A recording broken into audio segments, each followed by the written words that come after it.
قريت خبر اليوم بعد لهلا عم توجعني كل الاعضاء التناسليه ومفاصلي كلهم عم يوجعوني. وقف قلبي.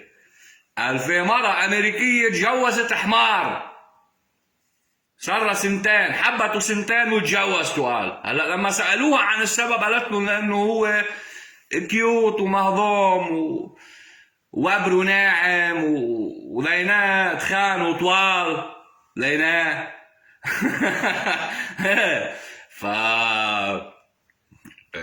مياس على الاخر. لا، هذه شكلها شقت طريقة عبر القارة الإفريقية، بدءا نزلت على شواطئ مصر بالإسكندرية، بلشت تاكل تبلع تاكل، نزولا شرقا جنوبا غربا، بحقال السافانا، بالسهول، النمور، الأسود، الفيلة، وحد العرب، كله ما نفع.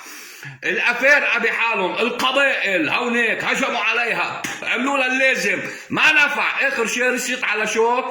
على حمار. وقال شو؟ كيوت ومهضوم. مهضوم بس لا، مهضوم إلى أول بس ما إلى آخر، وكيوت هيك يعني جاي هالتخن. وقريت خبر في حمامة عادية ب1.6 مليون دولار بس، وفي عندك ناس كلفتهم الحمامة مثلا بلبنان 16 مليون دولار. عادي بتقرا اخبار بتسمع قصص يعني، بس لا هذه تاع الحمار ايش